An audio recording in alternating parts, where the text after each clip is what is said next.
Queridos, vamos abrir as nossas Bíblias no livro de Juízes, capítulo de número 7.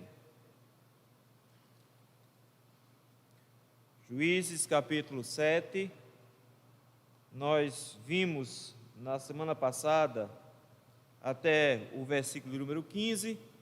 Nós veremos hoje do versículo de número 16 ao versículo de número 25.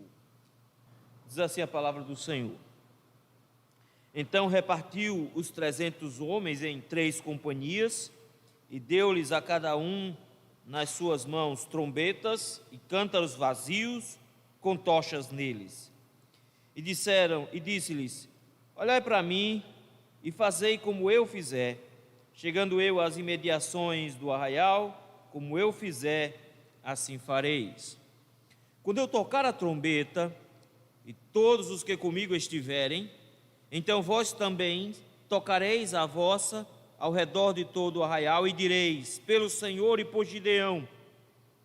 Chegou, pois, Gideão e os 100 homens que com ele iam às imediações do arraial, ao princípio da vigília média, havendo-se pouco tempo antes de trocado as guardas.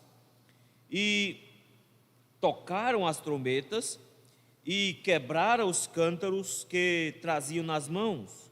Assim, tocaram as 3 companhias as trombetas e despedaçaram os cântaros, e seguravam na mão à esquerda as tochas, e na mão direita as trombetas que tocavam, e exclamaram: espada pelo Senhor e por Gideão. E permaneceu cada um no seu lugar ao redor do arraial, que todo deitou a correr e a gritar e a fugir. Ao soar das 300 trombetas, o Senhor tornou a espada de um contra o outro, e isto em todo o arraial, que fugiu rumo a Zererá, até Bet-sita, até ao limite de Abel-meolá, acima de Tabate. Então os homens de Israel, de Naftali e de Assé e de todo Manassés foram convocados e perseguiram os midianitas. Gideão enviou mensageiros a todas as montanhas de Efraim, dizendo: descei de encontro aos midianitas e impedi-lhes a passagem pelas águas do Jordão até Bet-bará. Convocados, pois, todos os homens de Efraim, cortaram-lhes a passagem pelo Jordão até Bet-bará. E prenderam a 2 príncipes dos midianitas, Oreb e Zeebe. Mataram Oreb na penha de Oreb, e Zeebe mataram no lagar de Zeebe. Perseguiram os midianitas e trouxeram as cabeças de Oreb e de Zeebe a Gideão, da além do Jordão. Vamos orar novamente. Senhor meu Deus, muito obrigado, meu Pai, pela Tua presença entre nós. Obrigado, Senhor, pela Tua companhia durante todo esse ano, pela Tua fidelidade em manter e sustentar o Seu povo. Obrigado por este momento, meu Pai, onde podemos adorar o Senhor. Nós aqui reunidos, ó Senhor, Te louvamos e bendizemos o nome. Te agradecemos, meu Pai, pelo privilégio que é adorar ao Senhor. Te rogamos ainda por aqueles irmãos que, impedidos de estarem conosco, se encontram em casa, que o Senhor tenha misericórdia deles, se apiede deles, que o Senhor os ajude, meu Deus, e os abençoe a voltarem à Tua casa o quanto antes e assim poderem adorar o Senhor. Meu Deus, e nesse momento que temos a Tua palavra aberta diante dos nossos olhos, nós queremos louvar ao Senhor pela sabedoria com a qual o Senhor nos deixou registrado esse texto, e te pedir, Senhor, misericórdia para que o Teu Espírito Santo nos abra o entendimento e assim possamos compreender a Tua palavra. É no nome de Jesus Cristo que nós te rogamos isso. Amém. No 5º século antes de Cristo, os persas estavam num grande avanço pelo mundo. Esse progresso de expansão estava tornando o exército persa um exército imenso, poderoso. E por conta disso mesmo, eles tentaram avançar em outras terras. E eles botaram o olho na Grécia e tentaram avançar sobre a Grécia numa primeira batalha que foi mal sucedida por meio de Dário. Mais tarde eles tentaram novamente por meio de um outro imperador chamado Xerxes. Dessa feita eles tentaram invadir a Pérsia, mas encontraram de frente um rei espartano, cuja história ficou tão conhecida que já virou lenda, que virou filme, que virou gibi e assim por diante. O rei de Esparta se chamava Leônidas. Leônidas era um homem extremamente corajoso e estava tentando levantar a Grécia inteira para resistir o exército de Xerxes, mas o exército persa era uma coisa colossal, era absurdamente grande. E eles, como era de costume, chegaram até Leônidas e ofereceram a Leônidas meu Deus, a palavra não sai, render-se. Disseram para ele se render, rendição, agora saiu. É claro que Leônidas, como espartano, não ia se render de jeito nenhum.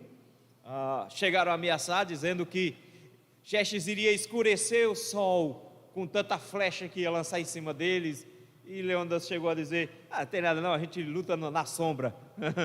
E ele juntou os homens da sua guarda do palácio, 300 soldados de primeira linha, e foram para a batalha e se colocaram num estreito onde o exército de Xerxes tinha que passar.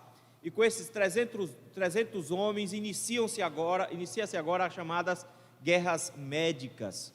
Nessa guerra, lá num estreitozinho, a Batalha de Termópilas, que era o nome dessa região, se tornou conhecida, onde os homens de Xerxes enfrentaram todo o exército. Aliás, os homens de Leônidas enfrentaram todo o exército de Xerxes. É bem verdade que Leônidas foi traído, e o exército dele foi vencido no final. O texto que nós acabamos de ler fala também de uma batalha e também do mesmo tamanho de exército. O exército de Leônidas era pequenininho, o de Gideão também, só tem 300 homens. E ele tem um exército imenso, não era do tamanho do exército de Xerxes, mas era muito próximo a isso.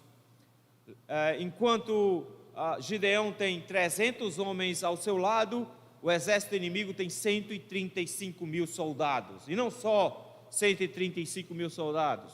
O texto nos diz também que eles tinham um mar de camelos, que olhando-se não dava para contar quantos camelos eles tinham.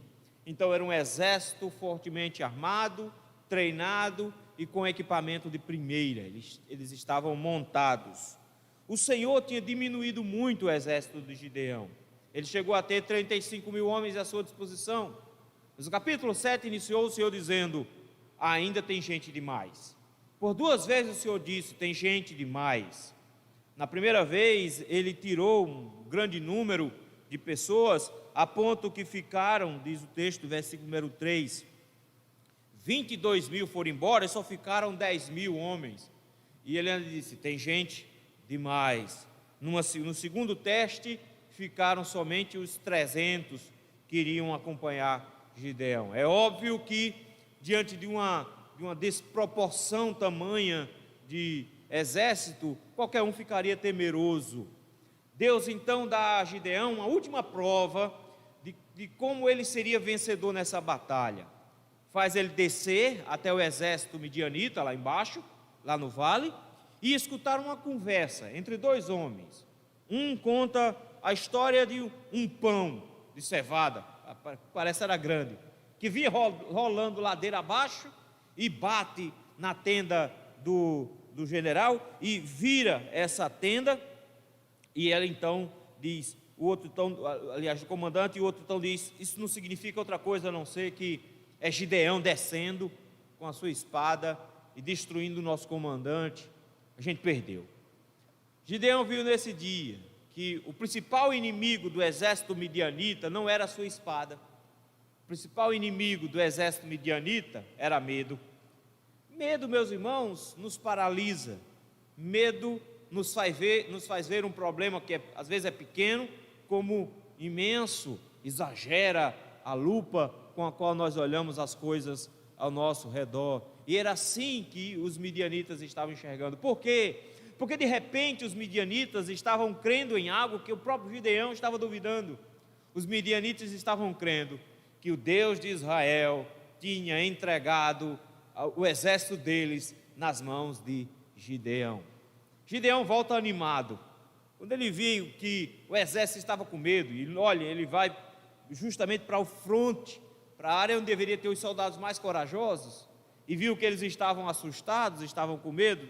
Gideão volta no versículo 15, muito animado, manda o povo se levantar, e diz o texto assim, que ele adorou ao Senhor e disse: o Senhor entregou o arraial dos midianitas nas vossas mãos, levantem-se, vamos à guerra. Você pode pensar assim, então vamos lá na força bruta, é assim que Gideão vai. Mas não, o texto para nos mostrar qual foi a estratégia que Gideão usou. E quando você vai para uma batalha, o que se espera é que seus homens sejam treinados, que eles tenham uma boa capacitação para isso. Segundo, que eles tenham uma boa estratégia de como trabalhar nessa batalha. Terceiro, bom armamento para enfrentar essa batalha. Gideão não tinha tempo, não tinha povo, não tinha armamento, mas criou uma estratégia. E a estratégia é muito esquisita, porque, por exemplo, a estratégia não conta de espadas. Já notaram isso? O texto nos diz, versículo de número 16, que ele repartiu os homens, os 300, em 3 grupos de 100. A conta é fácil de resolver, não tem muita complicação. Tinham 300, ele dividiu por 3 grupos de 100. E colocou nas mãos dele, você pode pensar assim, espalhou lança, flecha, espada e escudo. E nada, ele colocou um negócio estranho, que até para carregar é difícil. O texto nos diz que ele colocou na mão desse pessoal trombetas, deu para cada um uma trombeta, para cada um cântaro vazio e uma tocha. Muito estranho, muito estranho. Primeiro que para carregar esse monte de negócio é complicado. A trombeta, quando a gente pensa naquele negócio, naquele instrumento metálico comprido que a gente vê nos filmes, mas não era bem isso não. Aqui era basicamente um berrante pequeno, um chifre. Era um instrumento para guerra, era um instrumento de batalha. E se tocava esse instrumento, convocando o exército a avançar. O que ele fez foi colocar na mão de todo mundo uma trombeta. Mas eles têm 3 coisas para carregar. Então como é que dá para carregar essas 3 coisas se só tem 2 braços? A corneta dava para carregar de pendurada. Ela com um berrantezinho dava para amarrar e andar com ela de pendurada. Um instrumento de convocação para a batalha. Era isso que ele tinha em mãos. Era um instrumento que era usado por alguns soldados para comandar o seu regimento. Era isso que era uma trombeta. Segundo, ele pega o segundo instrumento, é muito estranho, um cântaro. Na verdade era um potezinho de barro pequeno. Lá no interior a gente chamava esse negócio de moringa. Pequenininho para carregar água. Ele pega um cântaro desse, dá para cada um pote. Não, você vai para a guerra e seu comandante chega para você e diz: olha, toca aqui, uma trombeta para tu tocar e um pote para tu carregar. Como se não fosse estranho o suficiente, ele ainda chegou e fez: olha, com a mão você carrega o pote, com a outra você carrega uma tocha. É assim que nós vamos. Mas o que eu acho interessante é que o homem que no capítulo 6 estava tão assustado a ponto de estar colhendo escondido, batendo trigo escondido num lagar, um homem que tenta fugir de todo jeito da ordem do Senhor, dizendo: Senhor chama outro, eu não sou eu sou pobre, de uma família pobre, de uma tribo pequena, não faz sentido. Um homem que fica todo titubeante diante de um Deus e pede para adorá-lo. Um homem que vai de noite derrubar o altar do próprio pai, com medo das pessoas da cidade. Um homem que por 2 vezes pediu ao Senhor um sinal para ver se era realmente a vontade do Senhor ir contra os midianitas. Um homem tão titubeante agora, de repente, mostra uma atitude completamente diferente. O texto nos diz que ele diz assim: façam o que eu fizer. Veja o versículo de número 17. Por 2 vezes ele diz isso. O que é que vocês vão fazer? O que eu fizer. O que eu fizer. Eu vou pegar os meus homens, vou descer até o arraial, e o que eu fizer, vocês fazem. Agora ele é um comandante. Comandante não é aquele que simplesmente diz o que fazer. Comandante é aquele que vai lá e mostra como fazer. Ele está indo à frente. Versículo número 17 diz: olhem para mim, e façam o que eu fizer. Quando nós chegarmos à imediação do arraial, como eu fizer, vocês fazem. Qual era a estratégia? 3 grupos.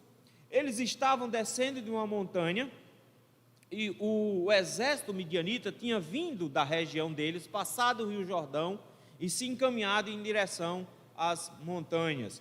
Eles estavam na parte superior das montanhas e iriam descer para avançar. Nas costas do exército midianita estava o rio Jordão, de onde eles tinham vindo.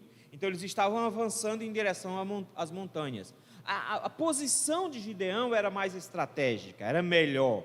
Gideão estava de cima para baixo. Em qualquer batalha, a geografia é importante. E se você está na parte superior, quem está na parte inferior está na desvantagem. Mas eles tinham 135 mil homens, tinha muita gente, dava para avançar sem nenhuma dificuldade aqui. Gideão faz uma coisa interessante, ele cerca a ponta que está avançando. O que ele faz, na verdade, é colocar um grupo à esquerda, um grupo à direita e um grupo no meio.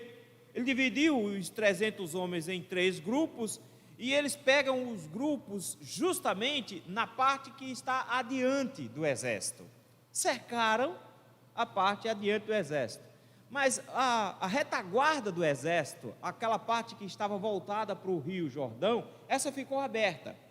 Ou seja, era um ponto de escape, claro. O que é que ele fez? Ele apontou o exército midianita de volta para o Jordão. Ele rodeou a parte da frente do exército, e a parte de trás ficou para a direção do Jordão. Qual foi a estratégia? Quando eu chegar lá embaixo, vocês fazem o que eu fizer. Eu vou chegar com os meus 100 homens, e os outros 200 vão ficar só de olho. Lembrem, estão carregando uma trombeta, um pote e uma tocha. O texto nos diz que, versículo 18, a estratégia é a seguinte: quando eu chegar lá e tocar a trombeta, todos os que estiverem comigo também tocarem a trombeta ao redor do arraial. O que é que vocês fazem? Vocês também tocam a trombeta e em seguida gritem pelo Senhor e por Gideão. O que é que Gideão entendeu? O exército midianita estava com medo, era isso que eles estavam. Ele resolveu implementar uma estratégia perigosa, a estratégia do blefe. Meu pai tinha um ditado interessante, ele dizia: meu filho, um revólver armado faz medo a um homem, um revólver sem bala faz medo a 2. Porque o revólver armado, quem está na frente do revólver fica com medo, mas um revólver desarmado está com medo quem está na frente, quem está segurando. É um blefe. Na verdade, você finge que está armado, você na verdade está armado coisíssima nenhuma. Foi isso que Gideão fez. Ele fingiu ter um exército imenso. Como é que se finge isso? Simples, fingindo que você tem mais comando do que você tem. Ao invés de pensar que você tem alguns homens tocando trombeta para avançar, ele tem 300 comandantes tocando uma trombeta ao mesmo tempo. Gente, se tem 300 trombetas tocando ao redor de um arraial, quantos homens estão atrás de cada trombeta? Então, a ideia é basicamente essa. Em seguida ele disse: todo mundo grita ao mesmo tempo. Você já viu 300 homens gritando numa região montanhosa de cima para baixo? O barulho que isso faz. Além disso, tinha uma terceira coisa que eles deveriam fazer: jogue o pote no chão.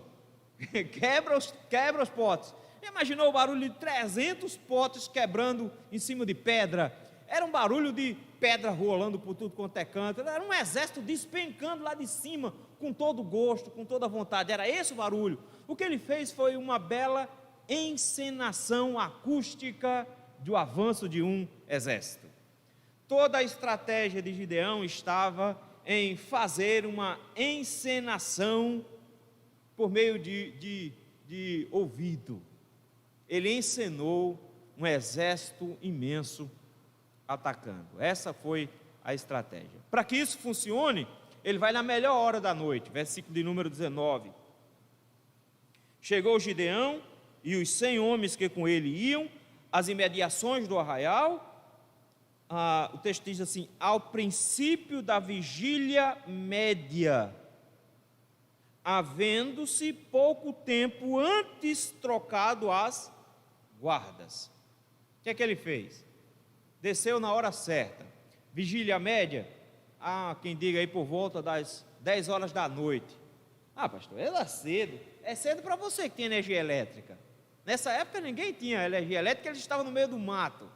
Então, como você está no meio do mato, o que acontece? Você dorme cedo. 6h30, 7 horas já está todo mundo dormindo. 10 horas da noite, como se diz lá no interior, já está no terceiro sono. Então você tinha aqui um grupo que já estava dormindo profundamente. Eles estavam dormindo já há algumas horas. Todo o exército estava dormindo. Ele disse que um pouco antes tinha acontecido a troca de guarda. Ou seja, tinha um grupo que tinha acordado, se levantado e mandado outro grupo que estava acordado, vigilando, e dormir. Então, o que é que estava acontecendo no meio do arraial? Um grupo estava dormindo, aquele cochilo esquisito, e o outro grupo andando no meio do arraial. Então, o que é que você podia ouvir ao mesmo tempo que você estava tentando dormir? Barulho de gente caminhando, andando pelo arraial. Era isso que eles estavam ouvindo, porque estava havendo a troca de guarda. A maioria do exército dormindo. Outra parte andando no meio do grupo, fazendo a troca de guarda. Cenário perfeito. O texto nos diz que foi isso que provocou uma grande confusão, porque nesse momento o texto nos diz que eles tocaram as trombetas e quebraram os cântaros que traziam nas mãos. Não, você acordar com o despertador já é ruim. Agora imagine você estar numa tensão, numa guerra, dormindo ao relento, 10 horas da noite, fazia 3 horas mais ou menos você estava dormindo, você fica ouvindo gente andando para lá e para cá, feito corredor de hospital, e de repente você acorda com um barulho assustador de trombetas por tudo quanto é canto, e ainda pote estourando por tudo quanto é lado, explodindo de um lado do outro ao seu redor. O que é que você faz numa hora dessa no escuro? Você pensa assim: deixa eu botar minhas calças, ver aqui onde é que está a minha espada, me arrumar. Não, meu amigo, todo mundo pulou do jeito que estava. E aí onde entra a grande questão, o que aconteceu? Eles se levantaram completamente assustados. Não deu tempo eles entenderem o que estava acontecendo, porque no momento que eles escutaram o barulho das trombetas e o barulho dos cântaros quebrando e olharam ao redor, o que foi que eles viram? Tochas espalhadas por toda a área ao redor deles. Se você tem tochas espalhadas por todo lado, quem está com a tocha, quem já segurou uma lamparina, sabe como é que funciona. Quem segurou com a lamparina, você consegue ver o outro, mas o outro não consegue ver você direito, porque as tochas encandeiam você.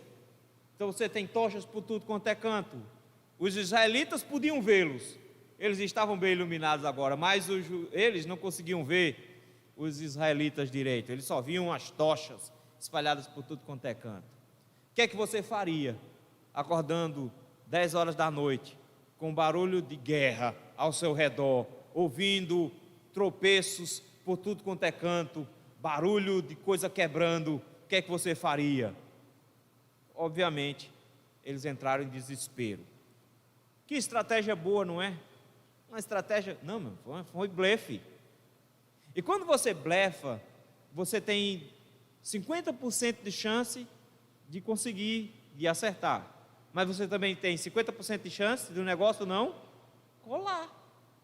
Pode ser que o negócio não funcione, pode ser que ao invés de eles ficarem assustados, eles correrem para cima. Se eles tivessem corrido para cima do exército de Gideão, o que é que tinha acontecido? Eles tinham passado, atropelado o exército de Gideão. Mas aí está o diferencial do que aconteceu aqui. O texto nos diz que quando eles tocaram as trombetas e quebraram os cântaros, o exército midianita começou a correr, a gritar e a fugir. Foi isso que aconteceu. Caos total, desespero. Nessa hora, meu irmão, a regra é simples: cada um por si e Deus por todos. Salve-se quem puder. É isso que eles fizeram. Todo mundo fugindo. E na hora que está todo mundo fugindo, o texto para no versículo 22 para dar uma explicação aqui.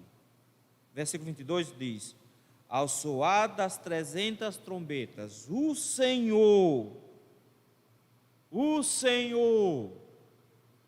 tornou a espada de um contra o outro, e isso em todo o arraial. Quantas espadas Israel tem na mão? Nenhuma. Eles só têm pote, e eles já quebraram o pote. Quantas espadas eles têm na mão? Nenhuma. Eles têm cornetas tocando, e uma tocha na outra. Vão dar o quê? Paulada com tocha? Vão queimar o povo? Eles têm o Senhor, meus irmãos, eles têm o Senhor. E o que é que o Senhor fez? Tornou os midianitas confusos. E de repente você tinha um grupo acordando e um outro grupo que estava saindo da guarda já acordado, em pé. Se você acorda e tem um homem correndo perto de você, o que é que você pensa? O inimigo está querendo me atacar. Você tem uma espada por perto, você fica esperando. Você é do bem ou é do mal? Você faz isso? Você fica perguntando quem é você, qual o seu nome? Identifique-se, soldado. Não faz isso. No meio da confusão, eles não tiveram dúvida. Quem estava acordando mataram os soldados que estavam acordados. Porque enquanto os soldados acordados corriam, quem estava acordando achou que era um exército invadindo. E aí começaram a matança. Um matando o outro. Enquanto, à medida que eles iam acordando desesperado, quem passava por perto era inimigo. Você não fica perguntando. Israel não mata pessoas no início dessa batalha. Eles se matam. Como é que eles se matam desse jeito? O texto nos diz que foi o Senhor que tornou a espada deles uns contra os outros. Só na ponta onde Gideão estava? Não, no arraial inteiro. Imagina o exército inteiro se matando. Foi isso que aconteceu. Eles entraram em desespero. E quando você entra em desespero e não consegue identificar o inimigo, você mata quem chega perto de você. E foi isso que eles fizeram. Todo mundo se matando. O que acontece quando você consegue descobrir que o exército está sendo invadido? É claro que você não sabe que não está, mas se o exército está sendo invadido, você encontrou uma maneira de fugir, o pessoal que estava perto do lado do Jordão resolveu correr. Versículo de número 22 diz que o Senhor tornou a espada contra o outro, isso em todo o arraial, que fugiu rumo a Zererá, até Bet-Sita, até o limite de Abel-Meolá, cidade de Tabate. Cidades que ficam entre 10 e 16 quilômetros de distância. Todo mundo se desbandeou para o lado do Rio Jordão. Foi isso que eles fizeram. O que é que eles estão tentando fazer? Voltar para suas terras. É isso que eles estão tentando fazer. Eles estão fugindo. Vamos deixar fugir? O texto nos diz que não. Agora era a hora de Israel lutar como um todo, não só os 300. O texto nos diz, versículo 23, que os homens de Israel, de Naftali, de Assé e todo Manassés, foram então convocados a perseguir. Veja, eles estão correndo, não é uma carreira que você dá em pouco tempo, são 10 quilômetros de corrida. Chega-se ao redor e diz, agora é a hora de todo mundo avançar. Lembre que todo mundo tinha sido dispensado? Lá atrás, no versículo de número 3, diz que esse povo todinho, 22 mil homens foram dispensados. Todo mundo voltou para casa, está todo mundo em casa, diz, agora é a hora de vocês irem. Agora todo mundo vai para cima. Então, O exército que estava encurralado agora está fugindo para o Jordão, e os exércitos de Israel ao redor vão imprensando esse grupo. Eles tentam se espalhar, mas à medida que eles vão se espalhando em direção ao Jordão, os exércitos de Israel vão fazendo a limpa. Qual é a ordem? A ordem é: não deixem eles passarem o Jordão, versículo 24. Ele manda dizer a Efraim: impeçam que eles passem o Jordão. Eles não podem passar o rio. A ordem é: matem todos os midianitas antes que eles atravessem o rio. E foi isso que aconteceu. Efraim, que era a última defesa, se lançou contra o que sobrou do exército que vinha para trás, impediu a passagem. Não só impediu a passagem, o texto nos diz que eles conseguiram matar 2 comandantes, 2 príncipes midianitas, versículo 25. O nome de um chamava-se Oreb, que significa corvo. O nome do outro Zeeb, que significa lobo. 2 príncipes midianitas foram presos. É interessante porque o texto diz onde eles morreram. Onde eles morreram? Oreb morreu na penha de Oreb. Aí fica fácil de lembrar, né? Onde é que ele morreu? Na pedra de Oreb. Por quê? Foi a pedra onde ele morreu. O nome da pedra é a pedra onde ele morreu. Tem um lajedo lá grande e o lajedo de Oreb, foi onde a gente matou ele. Segundo lugar, Zeeb, morreu no lagar de Zeeb. Então, onde foi o lugar? No lagar. O lagar de quem? No lagar de Zeeb, foi onde ele morreu. Pegaram as cabeças deles. A essa altura, Gideão já está depois do Jordão, e eles chegam com as cabeças vitoriosos. Que bela estratégia de Gideão, não foi? Não foi a estratégia de Gideão, porque a estratégia de Gideão era interessante, era criativa, era boa, mas quem deu a vitória foi o Senhor. O Senhor foi quem deixou o exército desbaratado. Foi o Senhor que fez com que eles se atacassem. Foi o Senhor que disse que não precisava de 35 mil homens, que 300 homens já davam um susto bom. Foi a maior pegadinha da história, que destruiu um exército inteiro. E quem fez foi o Senhor. Foi o Senhor que deu a vitória a Gideão. Isso aqui a gente precisa entender, meus queridos. É o Senhor que é poderoso nas batalhas, Salmo de número 24. É Ele que é o Senhor das guerras. Ele é quem monta as estratégias. Ele é que é o sábio em tudo isso. Ele é quem tira todas as vantagens possíveis das falhas e defeitos dos inimigos. É Ele que consegue armar tudo e fazer com que o povo do Senhor seja vitorioso no final. Qual é o grande fator que Gideão possuía aqui? Foi aquilo que aqueles 2 homens do arraial midianita descobriram: o Senhor estava com Gideão. O texto não está destacando a sabedoria de Gideão, a esperteza de Gideão, uma boa estratégia, uma boa tática de comando, um bom grupo de guerreiros, uma boa estratégia de guerra. Ele não está destacando a sabedoria de Gideão, ele está destacando o Senhor ao lado do povo de Deus, que utiliza uma técnica de menino para derrotar o maior exército que Israel já tinha visto. Um estouro de camelo, no meio de um monte de gente desesperada, se matando. Foi isso que Israel produziu, porque o Senhor estava com eles.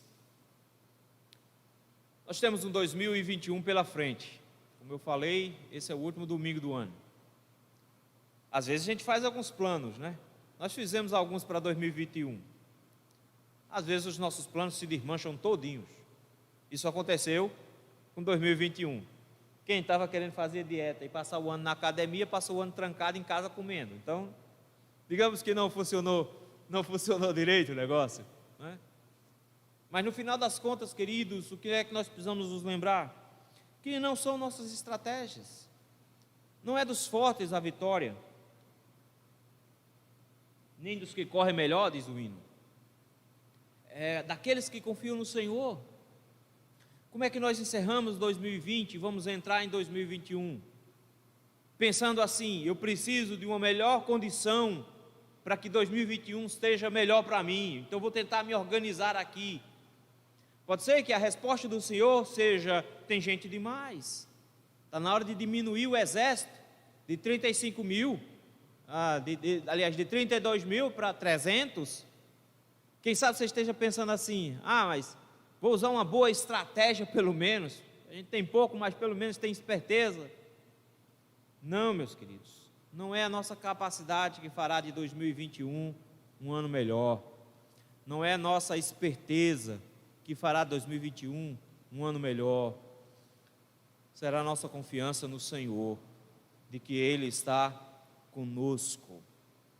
Ele é o nosso Emanuel, Ele é aquele que prometeu que estaria conosco todos os dias até a consumação dos séculos.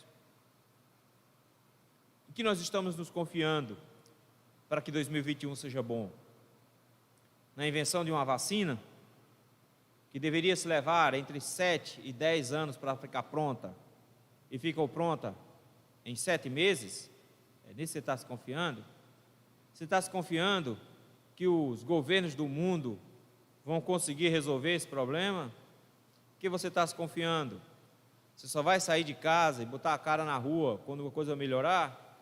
Não, meu irmão, não será assim. Nós confiamos no Senhor. Não são nossas estratégias, não são nossas capacidades, não é nossa força, é o Senhor em quem nós confiamos. Queridos, o exército de Leônidas confiava na sua capacidade. Leônidas tinha os homens mais bem treinados do mundo, mais forte exército, 300 homens, morreram no desfiladeiro de Termópilas. Gideão tinha 300 homens armados com um cântaro, com uma corneta e com a tocha, e o Senhor deu a ele a vitória. Que esse ano seja o ano em que nós iremos confiar mais plenamente no Senhor. Esse é o nosso desafio.